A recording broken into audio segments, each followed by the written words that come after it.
হুম, দেখো, সূত্রটা কি বলছিলাম যে স্টার্ট হও। স্ক্রিন চলে গেছে, দেখতে পাচ্ছি। ওয়েট ওয়েট ওয়েট, আমি জাস্ট স্টার্ট করছি, এটা হয়ে গেছে। হ্যাঁ, কি সূত্র বলছিলাম? অব্যয়ম বিভক্তি সমীপ সমৃদ্ধি বৃদ্ধি। দেখো, এখানে যতগুলো পদ আছে সেগুলো আমি ভেঙে ভেঙে লিখছি, জাস্ট যোগ্যরা আছে আমি ভেঙে ভেঙে লিখছি। অসম্প্রতি শব্দ প্রাদুর্ভাব পশ্চাৎ যথা অনুপূর্বীয় যৌগপদ্য সাদৃশ্য সম্পত্তি সাকল্য অন্তবচনেষু। বাস, এটা হচ্ছে সম্পূর্ণ সূত্রটা। দেখো এখানে 16টা অর্থ পাবে, 16টা। এক, বিভক্তি সমীপ সমৃদ্ধি 3টে, বৃদ্ধি অর্থাভাব অত্যয় 6টা, অসম্প্রতি শব্দ প্রাদুর্ভাব পশ্চাৎ 9টা, অনুপূর্বীয় যৌগপদ্য সাদৃশ্য 12, সম্পত্তি সাকল্য অন্তবচন 15, যথা 16। মোট 16টা এখানে অর্থ আছে। অব্যয়ম বিভক্তি সমীপ সমৃদ্ধি বৃদ্ধি অর্থাভাব অত্যয় অসম্প্রতি শব্দ প্রাদুর্ভাব পশ্চাৎ যথা অনুপূর্বীয় যৌগপদ্য সাদৃশ্য সম্পত্তি সাকল্য অন্তবচন, এই সমস্ত অর্থে অন্তবচনেষু। দেখো লেখা হয়েছে, লেখা হলে বলবে। হ্যাঁ স্যার, হয়ে গেছে। হুম। না স্যার, হয়নি লেখা এখনো। তুলে দেবেন না, দাঁড়া। হুম।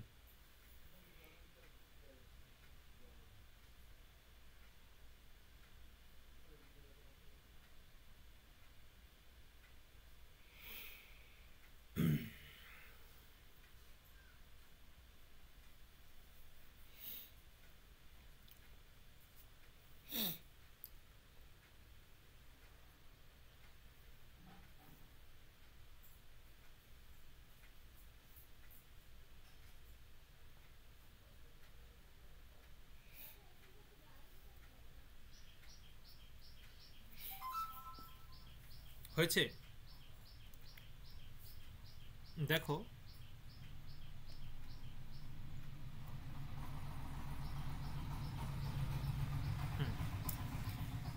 সূত্রার্থ কি? দেখো, সূত্রার্থ হচ্ছে এখানে 16টা অর্থ আছে, ঠিক আছে? এই 16টা অর্থ, মানে এইগুলো মোট 16টা ভিন্ন ভিন্ন অর্থ আছে। বিভক্তি, সমীপ, সমৃদ্ধি, হুম, বৃদ্ধি, অর্থাভাব, এরকম মোট 16টা অর্থ আছে ভিন্ন ভিন্ন। কি বলছে? এই 16টি অর্থে বিদ্যমান, এই 16টি অর্থে বিদ্যমান অব্যয় সমর্থ কোনো সুবন্ত পদের সঙ্গে যদি সমাসবদ্ধ হয় তাকে অব্যয়ীভাব সমাস বলে। ঠিক আছে? কি বললাম? এই 16টা, হুম, এই 16টি অর্থে বিদ্যমান অব্যয়, 16টি অর্থে বিদ্যমান অব্যয় সমর্থ কোনো সুবন্ত পদের সঙ্গে যদি সমাসবদ্ধ হয় তাকে অব্যয়ীভাব সমাস বলে। এখানে অনেক বুঝতে হবে, সহজ নয় কিন্তু, ঠিক আছে?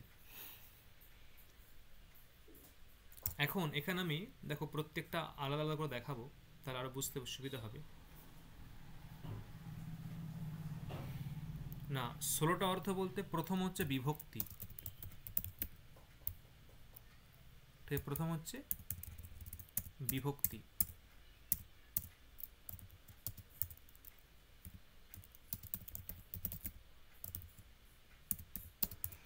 তারপরে কি?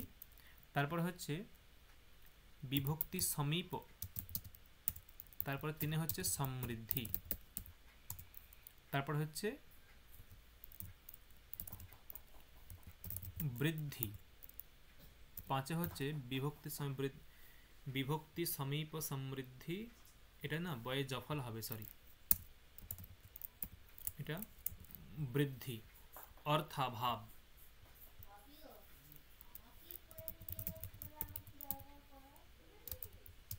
অর্থাভাব, তারপরে অত্যয়, তারপরে হচ্ছে অসম্প্রতি শব্দ প্রাদুর্ভাব পশ্চাৎ, অসম্প্রতি শব্দ প্রাদুর্ভাব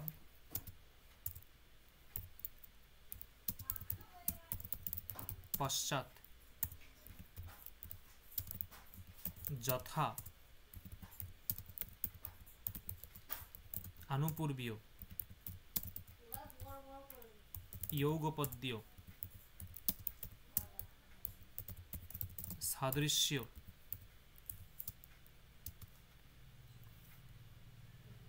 সাদৃশ্য, সম্পত্তি সাকল্য অন্তবচন, ঠিক আছে, সম্পত্তি সাকল্য এবং অন্তবচন। দেখো এইগুলোর যা অর্থ, ঠিক আছে, এইগুলোর যা অর্থ, বিভক্তি, বিভক্তি মানে যে বিভক্তি, যে প্রথম দ্বিতীয় তৃতীয় চতুর্থী পঞ্চমী ষষ্ঠী বিভক্তি, বিভক্তি বলতে বিভক্তি, ঠিক আছে, এই বিভক্তিগুলোকে বোঝায়। বিভক্তি অর্থের বোধক এমন অব্যয়, মানে বিভক্তি এটাকে বোঝাবে। যেমন ধরো আমি সমীপ বলছি, সমীপ মানে কাছে, সমীপ মানে কাছে, মানে কাছে এইরূপ অর্থটা বোঝাবে এমন একটা অব্যয় হচ্ছে উপ, ঠিক আছে, উপ। তাহলে কি বললাম, সমীপ এই অর্থের বোধক যে অব্যয় সেটা হচ্ছে উপ। সেই জন্য দেখো বলেছি যে এই 16টি অর্থে বিদ্যমান অব্যয়, এই 16টি, আচ্ছা আমার কথা শোনা যাচ্ছে স্পষ্ট? হ্যালো, শোনা যাচ্ছে? এইখানে ভালো করে বোঝো যে 16টি অর্থে বিদ্যমান অব্যয় মানে কি, এই যে সমীপ এটা একটা অর্থ, এই অর্থে বিদ্যমান অব্যয় কোনটা? সমীপ এই অর্থে বিদ্যমান অব্যয় হচ্ছে উপ। কি বললাম, বোঝা গেল? সমীপ এই অর্থে বিদ্যমান অব্যয় হলো উপ, বোঝা গেল হ্যাঁ কিনা? তার মানে কি, সমীপ এই অর্থের বোধক, সমীপ এই অর্থের বোধক, ঠিক আছে, সমীপ এই অর্থের বোধক যে অব্যয় সেটা হচ্ছে উপ। এই যে সমৃদ্ধি, সমৃদ্ধি এর হচ্ছে কি, এই অর্থের বোধক মানে কি সু, বা সমৃদ্ধি এই অর্থের বোধক অব্যয় হচ্ছে সু, ঠিক আছে, সমৃদ্ধি এই অর্থের বোধক অব্যয় হচ্ছে সু। আর এখন সমৃদ্ধি মানে কি,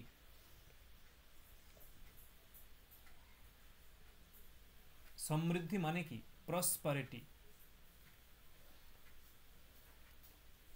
স্যার অতিরিক্ত ধন সম্পদ,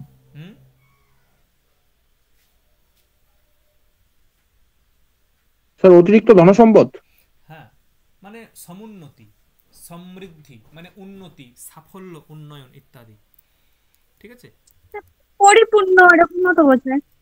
হ্যাঁ উন্নতি অ্যাকচুয়ালি, ঠিক আছে, বা হ্যাঁ উন্নতি, উন্নতি ইত্যাদি, সমৃদ্ধি। আর ঋদ্ধি মানে কি, দেখো এখানে ঋদ্ধিতে দুটো পদ আছে, দেখো ঋদ্ধি মানে হচ্ছে সমুন্নতি বা উন্নতি, ঋদ্ধি মানে উন্নতি। আর এখানে বি একটা আগে আছে, এখানে বিটা আগে আছে, ঠিক আছে, বি যুক্ত ঋদ্ধি, মানে যার ঋদ্ধি মানে সমুন্নতি চলে গেছে, বিগতা ঋদ্ধি যস্যাহ, যস্য, বিগতা ঋদ্ধি যস্য স বৃদ্ধি, মানে যার সমুন্নতি নষ্ট হয়ে গেছে এরকম, ঠিক আছে, যার সমুন্নতি নষ্ট হয়ে গেছে এরকম। তাহলে বৃদ্ধি, এখানে বৃদ্ধি মানে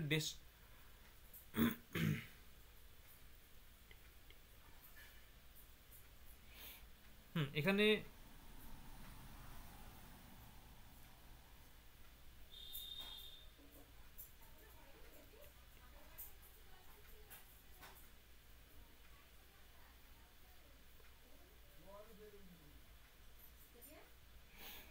হুম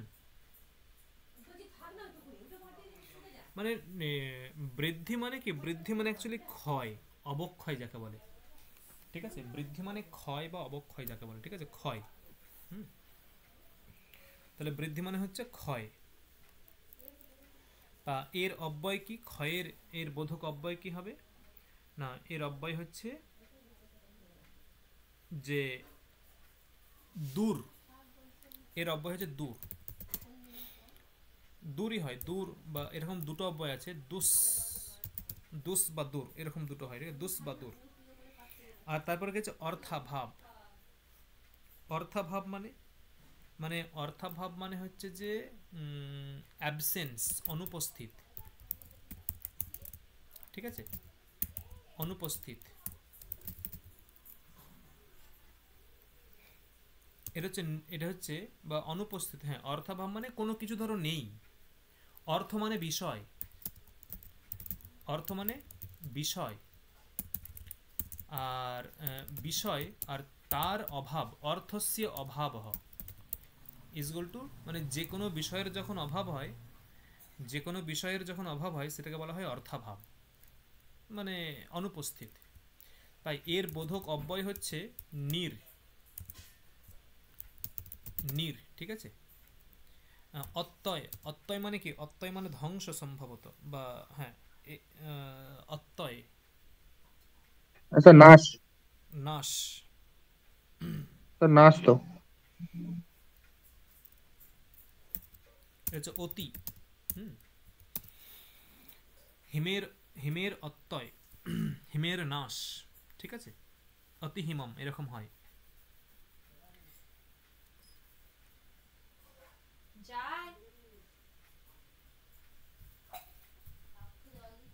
হুম অবসান, নাশ, একদম শেষ এই অর্থে। তাহলে এখানে কি হচ্ছে, যে এটা হচ্ছে নাশ, এরকম অর্থ। অসম্প্রতি, অসম্প্রতি মানে কি, অসম্প্রতি মানে সঙ্গত নয়, এরকম অর্থ অসম্প্রতি।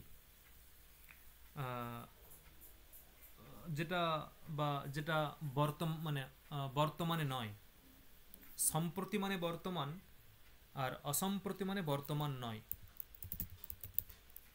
অবর্তমানিক এরকম বলতে পারো, ঠিক আছে, অবর্তমানিক, যেটা বর্তমানে নয়। এর এর জন্য অব্যয় হচ্ছে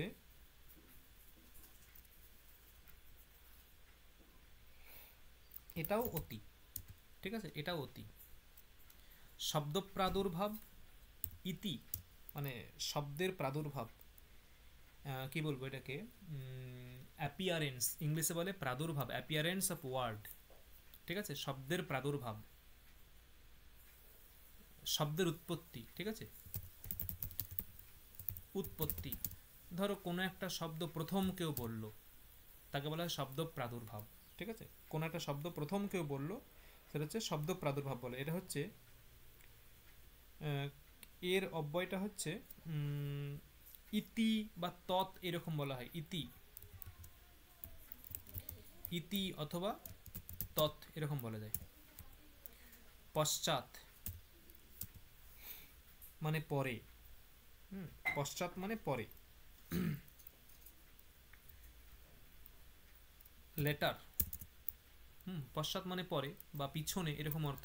হচ্ছে অনু, ধরো এরকম বলো যে বিষ্ণুর পিছনে পিছনে যাচ্ছে, স বালকঃ, স বালকঃ অনুবিষ্ণু গচ্ছতি, অনুবিষ্ণু গচ্ছতি, স বালকঃ অনুবিষ্ণু গচ্ছতি, অনুবিষ্ণু মানে বিষ্ণুর পশ্চাতে যাচ্ছে, বিষ্ণুর পিছনে পিছনে যাচ্ছে, এরকম। এই যথা শব্দের চারটে অর্থ আছে, যথা শব্দের চারটে অর্থ, যেটা পরে বলছি, যথা শব্দের চারটে অর্থ। আনুপূর্বীয় মানে কি? আনুপূর্বীয় মানে হচ্ছে যে পরপর, ঠিক আছে, সিকুয়েন্টলি যাকে বলা হয়, মানে পৌর্বাপর্য। পৌর্বাপর্য এর এর যে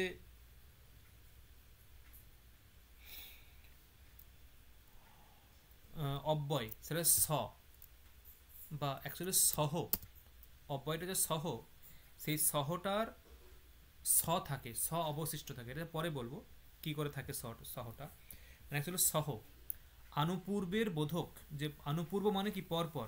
ধরো যে আহ, ধরো কোনো একটা গর্ত থেকে, তোমরা দেখেছো বর্ষাকালে বা কেউ দেখে থাকবে, গর্ত থেকে কিছু কেন্ন বেরোয়, কেন্ন পরপর, সে কালো টাইপের যে কেন্নগুলো গোবরের মধ্যে থাকে, গোবরের মধ্যে থাকে, পুরো একদম লাইন দিয়ে বের হয়, পরপর লাইন দিয়ে বের হয়, আনুপূর্বীয় এরকম, ঠিক আছে। বা যেমন ধরো এটা হতে পারে যে রামের পরে লক্ষণ, লক্ষণের পরে ভরত, ভরতের পরে রামের পরে লক্ষণ, লক্ষণের পরে ভরত, তারপরে শত্রুঘ্ন, পৌর্বা পর্যক্রমে, ঠিক আছে, পর পর। সেটা হচ্ছে সহ, মানে আনুপূর্বকে বোঝায় সহ অব্যয়ের দ্বারা। যৌগপদ্য মানে একসঙ্গে, ঠিক আছে, যৌগপদ্য একসঙ্গে।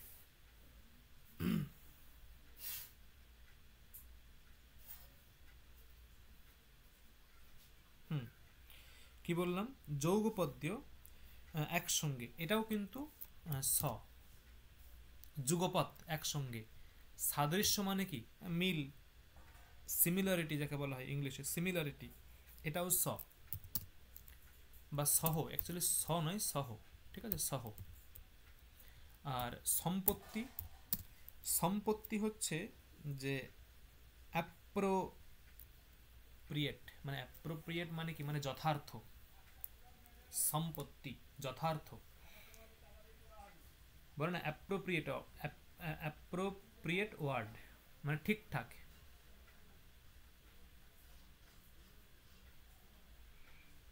যথাযথ, ঠিক আছে, যথাযথ, অ্যাপ্রোপ্রিয়েট, যথাযথ,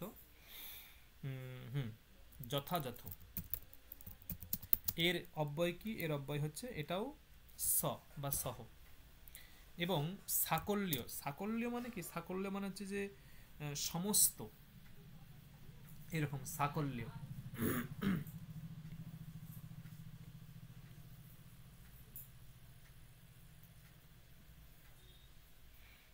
মানে সমস্ত, সম্পূর্ণ,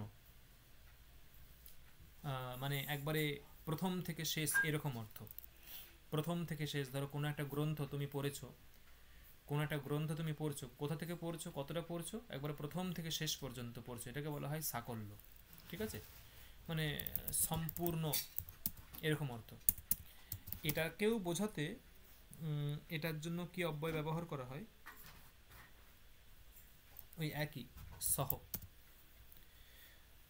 হ্যাঁ, সহ। এবং অন্তবচন, অন্তবচন মানে কি? মানে শেষ। অন্তবচন অর্থাৎ মানে কি বলবো, মানে এখনো, এইরূপ অর্থ, মানে এখনো, এখনো শেষ হয়নি এইরকম, এখনো চলছে এরকম অর্থ, ঠিক আছে, এখনো এইরূপ অর্থ। তাহলে এর জন্য সহ এরকম অব্যয় ব্যবহার করা হয়। তাহলে দেখো যেটা বললাম যে এই যে এই সকল অর্থে, এই বিভক্তির অর্থে বিদ্যমান হচ্ছে অধি, অধি নামক একটা অব্যয়। তা এই সকল অর্থে মানে বিভক্তির অর্থে বিদ্যমান অব্যয় হচ্ছে অধি। মানে এইগুলো ভালো করে বোঝো, বিভক্তি অর্থে বিদ্যমান অব্যয় মানে কি? বিভক্তি অর্থে বিদ্যমান অব্যয় মানে কি? মানে বিভক্তি এই অর্থকে বোঝায়, বোঝাতে সক্ষম এমন অব্যয়, ঠিক আছে, বিভক্তিরূপ অর্থকে বোঝাতে সক্ষম এমন অব্যয়, ঠিক আছে, বিভক্তিরূপ অর্থকে বোঝাতে সক্ষম এমন অব্যয়, এটা হচ্ছে, এটা বলা হচ্ছে যে অধি। সমীপ মানে কাছে, সমীপ মানে কাছে, কাছে এই যে অর্থ, সেই অর্থটাকে বোঝাতে সক্ষম যে অব্যয় সেটা হচ্ছে সমীপ, ঠিক আছে। কাছে এইরূপ যে অর্থ, সেই অর্থটাকে বোঝাতে সক্ষম যে অব্যয় সেটা হচ্ছে উপ। দেখো বোঝা গেল যেগুলো বললাম, এইভাবে বুঝতে হবে। তাহলে সমীপ এইরূপ অর্থকে বোঝাতে সক্ষম অব্যয় কি? উপ। সমৃদ্ধি মানে উন্নতি, তাহলে উন্নতি এই অর্থটাকে বোঝাতে সক্ষম অব্যয় কি? সু। সমৃদ্ধি এইরূপ অর্থকে বোঝাতে সক্ষম অব্যয় হচ্ছে সু। বৃদ্ধি, বৃদ্ধি এইরূপ অর্থ বোঝাতে সক্ষম অব্যয় হচ্ছে দূর বা দোষ। অনুপস্থিত যাকে বলা হচ্ছে অর্থাভাব, এই অর্থাভাব এই রকম অর্থকে বোঝাতে সক্ষম অব্যয় হচ্ছে নির। তাই দেখো বলা হলো যে এই 16টি অর্থে বিদ্যমান, 16টি অর্থে মানে এই যে বিভক্তি অর্থে বিদ্যমান যে অব্যয় অধি, সমীপ অর্থে বিদ্যমান অব্যয় উপ, সমৃদ্ধি অর্থে বিদ্যমান অব্যয় সু, বৃদ্ধি অর্থে বিদ্যমান অব্যয় দূর দুস। এই 16টি অর্থে বিদ্যমান অব্যয় মানে এই অব্যয়গুলো যখন এই যে অধি, উপ, সু, দুস, দূর এই অব্যয়গুলো যখন কোনো সমর্থ সুবন্ত পদের সঙ্গে সমাসবদ্ধ হবে। দেখো সমর্থ মানে কি আমরা আগেই দেখেছি, সমর্থ মানে সেখানে ব্যাপেক্ষা লক্ষণ থাকবে, একার্থী ভাব ব্যাপেক্ষা লক্ষণ থাকবে। ব্যাপেক্ষা লক্ষণ কি? সেখানে ব্যাপেক্ষা লক্ষণ হচ্ছে যে আসক্তি, যোগ্যতা, সন্নিধি, আকাঙ্ক্ষা, আকাঙ্ক্ষা, যোগ্যতা, আসক্তি এই তিনটে থাকবে। এই তিনটে থাকলে সেখানে হবে এই তিনটে যখন থাকবে তখন সেখানে হবে সেই পদগুলো হবে মানে ওই আকাঙ্ক্ষা, যোগ্যতা, আসক্তি এই তিনটে যে পদের মধ্যে থাকবে সেই পদগুলো হবে সমর্থ। তাহলে সমর্থ সুবন্ত পদ হতে হবে। সমর্থ কোনো সুবন্ত পদের সঙ্গে যদি সমাসবদ্ধ হয় তাকে অব্যয়ীভাব সমাস বলে। দেখো কি বললাম, বোঝা গেল? বোঝা গেছে হ্যাঁ কি না? হ্যাঁ স্যার বুঝতে পেরেছি। মানে তাহলে হ্যাঁ তো। তাহলে সুবন্ত পদের সঙ্গে সমাসটা অ্যাকচুয়ালি কার হবে? সুবন্ত পদের সঙ্গে, সমর্থ সুবন্ত পদের সঙ্গে সমাসটা কার হবে?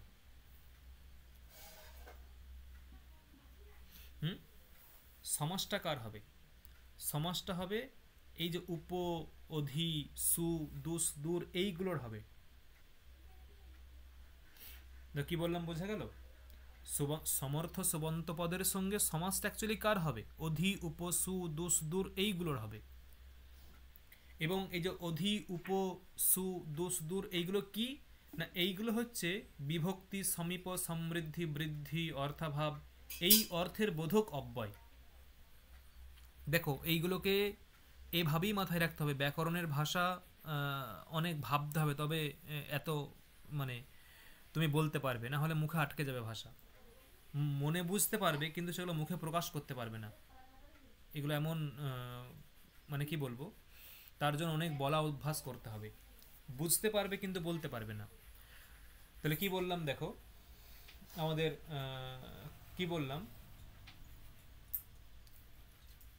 বললাম যে এই 16টি অর্থে বিদ্যমান যে অব্যয় অধি, উপ, সু এইগুলো, সেই 16টি অব্যয় যখন সমর্থ সুবন্ত পদের সঙ্গে সমাসবদ্ধ হবে তখন তাকে বলা হয় অব্যয়ীভাব সমাস।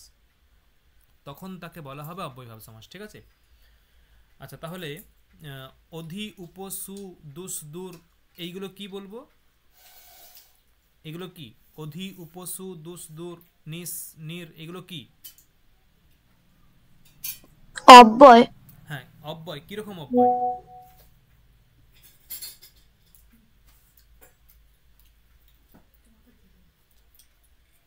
সমর্থ হ্যাঁ বলো। সুবন্ত পদ, সমর্থ সমর্থ অব্যয়। উফ, অধি, উপ, সু, দুস, দূর এগুলো কিরকম অব্যয়? বললাম যে বিভক্তি, সমীপ, সমৃদ্ধি এই সমস্ত অর্থের বোধক অব্যয়। এই সমস্ত অর্থের বোধক অব্যয়। বোধক মানে কি? বিভক্তি এর যা অর্থ, এই বিভক্তিরূপ অর্থটাকে বোঝাতে সক্ষম এই অধি অব্যয়টা। সমীপ এই যে অর্থ, এই অর্থটাকে বোঝাতে সক্ষম উপ এই অব্যয়টা। তাই বলছে সমীপ অর্থের বোধক সমীপ যে অর্থ, সেই অর্থের বোধক অব্যয় হচ্ছে উপ। কি বললাম, বোঝা গেল? সমীপ অর্থের বোধক অব্যয় হচ্ছে উপ। বোঝা গেল হ্যাঁ কিনা? হ্যাঁ স্যার। হুম।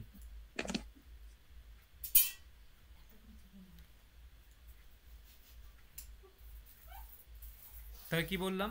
তাহলে কি বলবো? অধি, উপ, সু, দূর, দূর, এইগুলো কি? এগুলো 16টি অর্থে বিদ্যমান অর্থের বোধক অব্যয়। 16টি অর্থে বিদ্যমান মানে বিভক্তি, সমীপ, সমৃদ্ধি প্রভৃতি অর্থে, বিভক্তি সম্পর্ক সমৃদ্ধ বৃদ্ধি প্রভৃতি অর্থের বোধক অব্যয়। বিভক্তি, সমীপ, বোধক সমৃদ্ধি, অব্যয়। এই যে অর্থগুলো আছে, এই অর্থগুলোর বোধক অব্যয় হচ্ছে ওই অধি, উপ, সু, এইগুলো।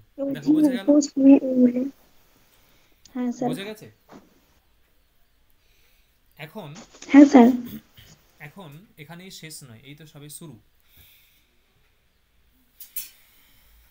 একটা উদাহরণ দেবো, ঠিক আছে? এখানে সবগুলো উদাহরণ দিয়ে দেখাবো, একটা উদাহরণ দেবো এখন প্রথমে সহজ করে বোঝানোর জন্য।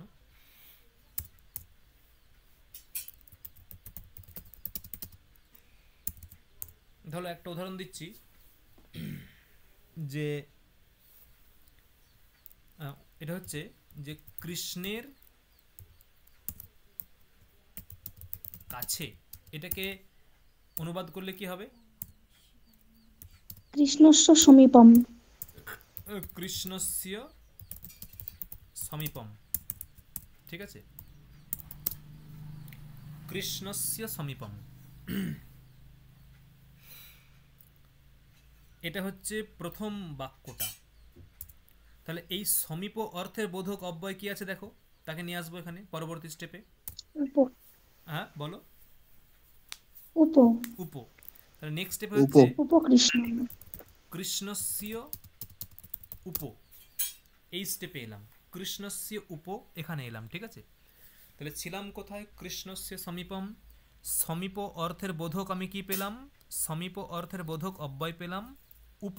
তাই উপকে আমি এখানে যোগ করলাম। দেখো দেখো, এই যে সমীপ অর্থের বোধক যে অব্যয় উপ, সেই অব্যয় কার সঙ্গে সমাসবদ্ধ হচ্ছে? এই যে সুবন্ত কৃষ্ণ, এর সঙ্গে সমাসবদ্ধ হচ্ছে।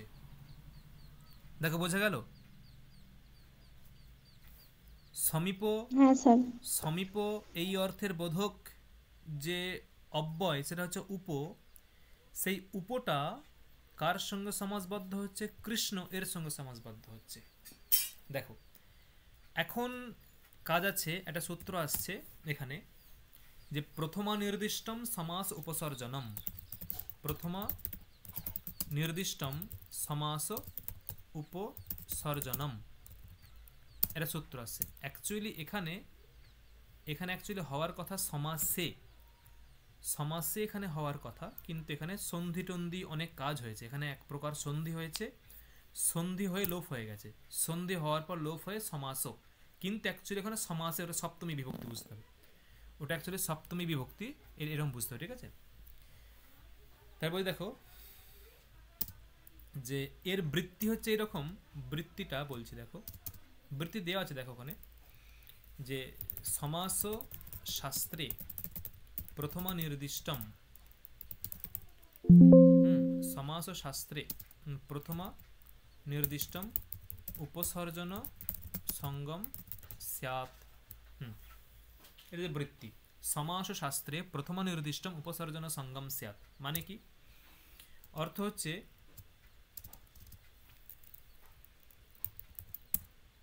সমস্যমান পদগুলির মধ্যে যেটি প্রথমা বিভক্তি যুক্ত, ঠিক আছে? সমস্যমান পদগুলির মধ্যে যেটা প্রথমা বিভক্তি যুক্ত, তার উপসর্জন সংজ্ঞা হয়। দেখো কি বললাম, দেখো এখানে স্পষ্ট লেখা আছে সমাস শাস্ত্রে, মানে সমাসে। দেখো এখানে কি হচ্ছে, এই যে কৃষ্ণস্য সমীপম, এটা তো একটা সমাস হচ্ছে, সমাস হচ্ছে। তাহলে এটা এখানে সমস্যমান পদ কোন দুটো? সমস্যমান পদ, সমস্যমান পদ হচ্ছে যে দুটো পদের মধ্যে সমাস হয়, যে দুটো পদকে নিয়ে সমাস হয় সেই দুটো পদকে বলা হয় সমস্যমান পদ। যে দুটো পদকে নিয়ে সমাস হয় সেই দুটো পদকে বলা হয় সমস্যমান পদ। তাহলে এখানে সমস্যমান পদ কোনটা? এখানে কোনগুলো সমস্যমান পদ বলো তো?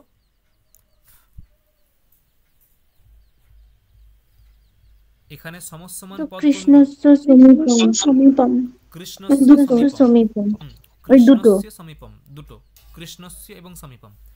তাহলে সমস্যমান যে পদ, একটা হচ্ছে কৃষ্ণস্য আর একটা সমীপম। তাহলে সমস্যমান পদগুলির মধ্যে যেটি প্রথমা বিভক্তিযুক্ত, তাহলে প্রথমে বিভক্তিযুক্ত কোনটা? প্রথমা বিভক্তিযুক্ত কোনটা এখানে? সমীপম সমীপম। সমীপম। তাহলে প্রথমা বিভক্তিযুক্ত যেটা, তার উপসর্জন সংজ্ঞা হয়। তাহলে উপসর্জন সংজ্ঞা কার হচ্ছে? কার হবে উপসর্জন সংজ্ঞা? সমীপ সমীপ, এবং তার স্থানে এসছে উপ, উপ। ঠিক আছে, দেখো বোঝা গেল, এটা হচ্ছে সূত্র, হুম এটা হচ্ছে সূত্র, যে এটা সূত্র, আর তার বৃত্তি হ্যাঁ লেখা যাবে, বৃত্তি ছোট করে না লেখা যাবে না, ঠিক আছে। তাহলে কি হলো না, সমাসে বা সমাস শাস্ত্রে এটা কেবলমাত্র কিন্তু মানে এই যে উপসর্জন সংজ্ঞাটা কিন্তু ভিন্ন ভিন্ন হয়, মাথায় রাখবে। মানে ভিন্ন ভিন্ন ক্ষেত্রে, মানে ভিন্ন ভিন্ন সমাসে নিয়মও ভিন্ন ভিন্ন। এটা অব্যয়ীভাব সমাসের ক্ষেত্রে এইটা, এটা যে যেটা প্রথমার দ্বারা নির্দিষ্ট থাকবে তার উপসর্জন সংজ্ঞা হবে, প্রথমার দ্বারা নির্দিষ্ট যেটা হবে তার উপসর্জন সংজ্ঞা হবে, ঠিক আছে। এটা যে অব্যয়ীভাব সমাসে, বা প্রথমা বিভক্তিযুক্ত যে পদ হবে তার অব্যয়ীভাব সমাস হবে। তাহলে কি বললাম, যে সমস্যমান সমাস, সমাসের ক্ষেত্রে সমাস শাস্ত্রে সমস্যমান পদগুলির মধ্যে যার যেটি প্রথমা বিভক্তি যুক্ত থাকবে তার এখানে উপসর্জন সংজ্ঞা হবে, ঠিক আছে। উপসর্জন সংজ্ঞা, তা উপসর্জন সংজ্ঞা হলে কি হবে? পরবর্তী সূত্র আছে, দেখো পরবর্তী সূত্র কি আসছে, উপসর্জনম পূর্বম।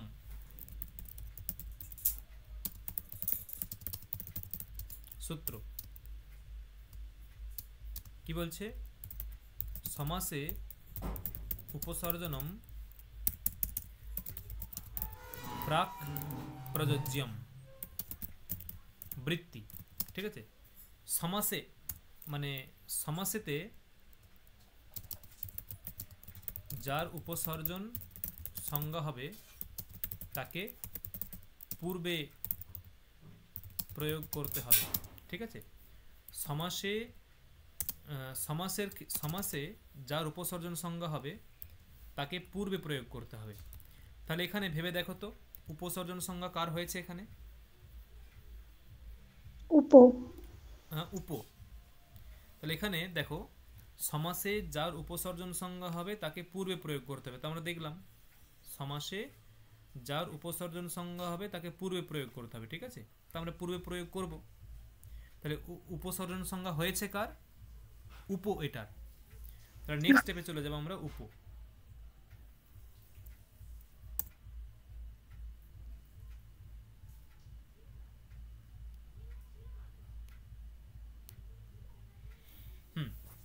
আচ্ছা এটা করলাম তো এখানে। স্যার রেকর্ড ক্লাসটা কি আজকে দিয়ে দিবেন? দিয়ে দেবো, রাত্রে দেবো। ঠিক আছে স্যার, তাহলে স্যার আমি যাব।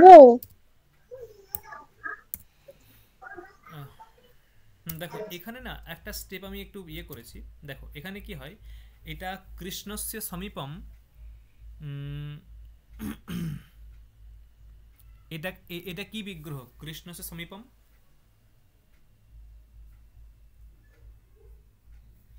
কৃষ্ণস্য সমীপম এখানে কোন বিগ্রহ? এটা লৌকিক বিগ্রহ, লৌকিক বিগ্রহ। লৌকিক বিগ্রহ। অলৌকিকটা কি হবে এখানে? কৃষ্ণস্য কৃষ্ণ অস সমীপসু। সমীপসু। এখানে কি হবে? কৃত্তদ্ধিত সমাসাশ্চ কালকে দেখিয়েছি, তদ্ধিত সমাসাশ্চ এর প্রাতিপদিক সংজ্ঞা হবে এবং সুপ ধাতু প্রাতিপদিকয় দিয়ে লোপ হবে। কিসের লোপ হবে? অস এবং সুয়ের লোপ হবে। কৃষ্ণ সমীপ। এখানে এই অব্যয়ম বিভক্তি সমীপ সমৃদ্ধি, ঠিক আছে, তারপরে এই সূত্রটা আসবে, এসে ওই সমীপ এর জায়গায় উপকে আনবে, ঠিক আছে, সমীপ এর স্থানে উপ আসবে, সমীপ এর স্থানে উপ এলো, দিয়ে এখন দেখো কৃষ্ণ উপ, এখন কিন্তু কৃষ্ণ উপ এই অবস্থায় আছে, কৃষ্ণ উপ। এখানে এই এটা হবে যে উপর, এখানে উপসর্জন সংজ্ঞা হবে, এই অবস্থায় এসে উপর উপসর্জন সংজ্ঞা হবে। উপর উপসর্জন সংজ্ঞা হলে তারপরে তার একটা সূত্র আছে উপসর্জনম পূর্বম, উপসর্জনকে পূর্বে প্রয়োগ করতে হবে। তারপরে এখানে উপপূর্বসর এলো, উপকৃষ্ণ এই অবস্থায় এলো, উপকৃষ্ণ। এটাকে যোগ করে লিখলে কি হবে? যোগ করে লিখলে উপকৃষ্ণ হলো। দেখো এই যে এই অবস্থায় এটা ছিল প্রাতিপদিক,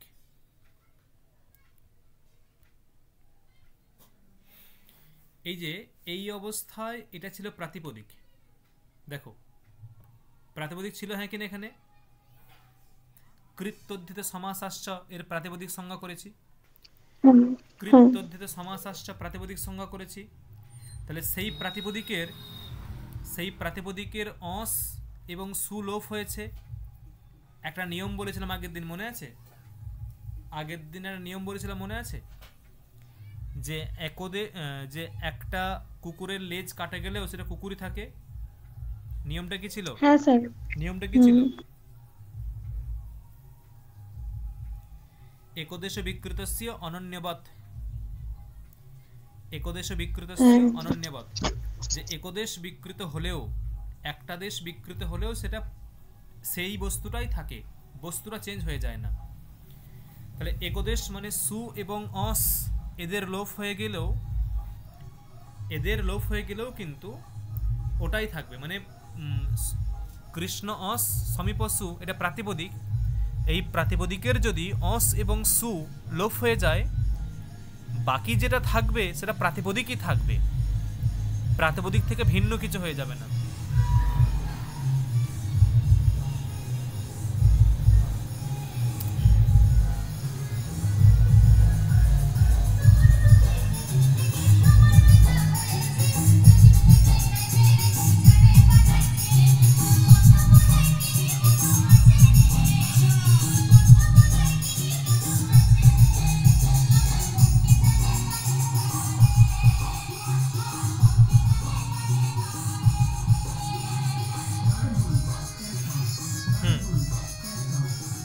তাহলে কি হলো? তাহলে এই যে এখানে উপকৃষ্ণ এটা কিন্তু প্রাতিপদিকই আছে। এখানে আবার ওই কৃত্তদ্ধিত সমাসাশ্চ দিয়ে আর প্রাতিপদিক করার দরকার নেই। এখানে যদিও কৃত্তদ্ধিত সমাসাশ্চ সূত্র দিয়ে প্রাতিপদিক করার দরকার নেই, এটা যেহেতু প্রাতিপদিক আছে, এর মধ্যে প্রাতিপদিকত্ব আছে, প্রাতিপদিকত্ব নষ্ট হয়নি, তাই এরপরে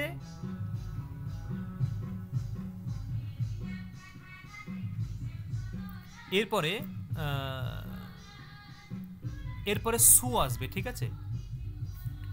আমার মনে হয় যেহেতু প্রথম থেকে হচ্ছে, পরবর্তী প্রক্রিয়াটা একবারে প্রথম থেকে দেখাবো। মানে পরবর্তী বলতে এরপরে